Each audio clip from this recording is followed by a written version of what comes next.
The NBA awards are always so fun to try and predict. You got the MVP, the Defensive Player of the Year, the Most Improved Player, the Sixth Man of the Year, and my favorite award, Rookie of the Year. You also can't forget the NBA just added a new award, Clutch Player of the Year. This is my way too early NBA award predictions. For the past couple of years, three guys have dominated the MVP conversation. Those three guys being Giannis Antetokounmpo, Joel Embiid, and Nikola Jokic. This year, I think things are going to be a little bit different. The guy I have winning MVP is Luka Magic. Luka and the Mavericks struggled big time last season, missing the playoffs. This year, I think the Mavericks are going to have a bounce back season led behind Luka. With the Mavericks re-signing Kyrie Irving and bringing in some defenders and shooters, I wouldn't be surprised if the Mavericks end up a top 3 seed in the Western Conference. Another big factor in the MVP conversation is advanced stats and normal stats. Luka has dominated both for the past couple of seasons. Last year, he was second in points per game, averaging 32.4. Plus, every single season, he's been super close to averaging a triple-double. As for advanced stats, Luka is always at the top of the list when it comes to on and off numbers and win percentage. As for my runner-up, I got Nikola Jokic. A lot of people thought Nikola Jokic should have won last year, but was snubbed due to voter fatigue. Now that Joel Embiid has won, Jokic should get a lot more votes. Plus, he's just a great NBA player that dominates the advanced stats. As for my sleeper pick for MVP, I got to go with Damian Lillard. If Damian Lillard gets traded to the Miami Heat, he could easily finish at least top 3 and maybe even win the whole entire thing.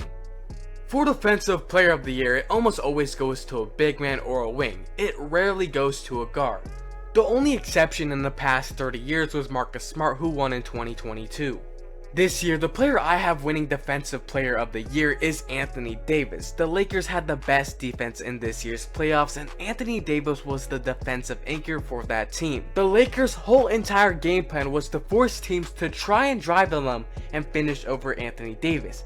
AD was sending shots to Madagascar and blocking shots at will.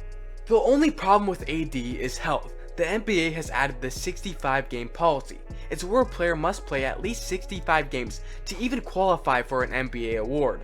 It's hard to say whether or not AD will reach the 65-game mark to qualify for the NBA award, but if he does, I guarantee you that he will win Defensive Player of the Year. As for my runner-up, I gotta go with Bam Adebayo. He's a versatile big man that can guard 1 through 5. There's not many holes in his game, and he always finds himself in the Defensive Player of the Year conversation. The only hole in his game is he can't really guard guys like Joel Embiid or Nikola Jokic. As for my sleeper pick, I gotta go with Jrue Holiday. Jrue Holiday is one of the best perimeter defenders in the NBA. He always guards guys like Steph Curry and Damian Lillard on a daily basis. My favorite award is Rookie of the Year. Last year, Paolo Banchero kinda just dominated the rookie scene. He took the award early on and never looked back. This year, I think it's going to be a two-headed race between the first overall pick Victor Wembanyama and the third overall pick Scoot Henderson. I have Victor barely beating out Scoot in the race. I think Victor will average 21 and 10 on decent shooting splits. I also think Victor is slightly more NBA ready. The reason why I think Victor will be slightly more NBA ready is because he played overseas. We saw guys like Luka and LaMelo both play overseas and do really well their rookie seasons. As for Scoot Henderson, he's been playing in the G League, and the G League just hasn't had as much success when translating to the first year in the NBA. I think Scoot can average 18, 6, and 6 his first year in the NBA, but he just comes up short when it comes to the Rookie of the Year votes. As for my sleeper pick, I got Chet Holmgren. I feel like a lot of people are forgetting that Chet Holmgren is eligible for this year's Rookie of the Year. Last year, Chet would suffer an injury during the offseason. This would force Chet to sit out the entire season. Chet also added 15 pounds of muscle to his frame. We could have ourselves another Ben Simmons, Donovan Mitchell situation where a guy that is technically in his second year ends up winning the award. Unlike the other two guys, Chet would probably be the second, maybe even the third option on his team. I think Chet would put up a solid 17 and 8 as a rookie.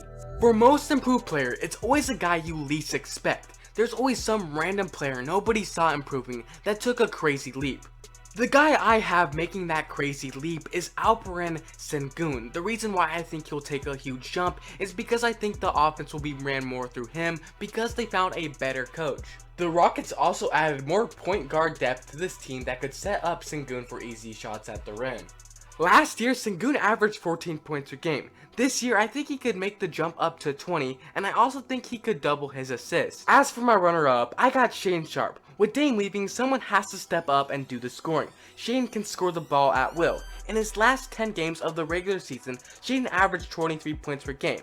He was the first option in many of those games, but still, he showed to everyone that he can finish at the rim and shoot the 3 ball and create his own shot. I think Shane can go from 9 points to 18 points. The only reason why Shane can't win is because the NBA has this unwritten rule where sophomore players can't win Most Improved Player. My sleeper pick is Jabari Smith. I'm not gonna lie, I was not a big fan of Jabari Smith. He struggled a lot his rookie season.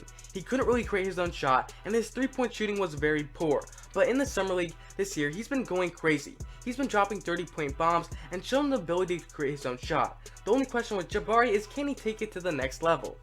Sixth Man of the Year is another one of my favorite awards. The guy I have taking it home is Chris Paul. Last year, Chris Paul was a starter for the Phoenix Suns. After being traded to the Warriors, I feel like Chris Paul is the perfect guy to come off the bench. In his old age, he has slowed down a bit, but he's still a great NBA player.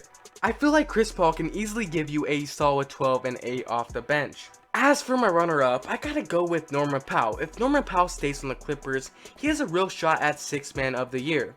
The voters for Sixth Man of the Year love guys that score a lot off the bench, and that's exactly what Norman Powell can give you. But the only problem is, he could end up starting for a different team if he ends up being traded. My sleeper pick for Sixth Man of the Year is Josh Hart. Last year, Josh Hart was on the Blazers and started for them, but then he got traded to the Knicks and thrived off the bench. He averaged 10 points and 7 rebounds. In the playoffs, he exploded and put up 20-point games versus the Heat and the Cavs. I think Josh Hart could average a solid 15 and 8 next season off the bench for the New York Knicks. Clutch Player of the Year is so hard to try and predict because it hasn't been around very long. The guy I went with is one of the clutchest players in NBA history, Damian Lillard. Damian Lillard is always one of the top dogs when it comes to fourth quarter points and usually leads the NBA or finishes at least in the top 5. If Dame goes to any team or even stays with the Blazers, he has a real shot at taking home this award. Dame just has to lead the NBA in clutch points scored, and he has this award in his back pocket. If you don't know what clutch points are, it's where a player scores points in the last 5 minutes of a game when the game is decided by 5 points or less. As for my runner-up, I got De'Aaron Fox. Last year, De'Aaron Fox was the winner of Clutchest Player of the Year. He simply did not miss when his team needed it the most, and was the league leader in clutch points scored.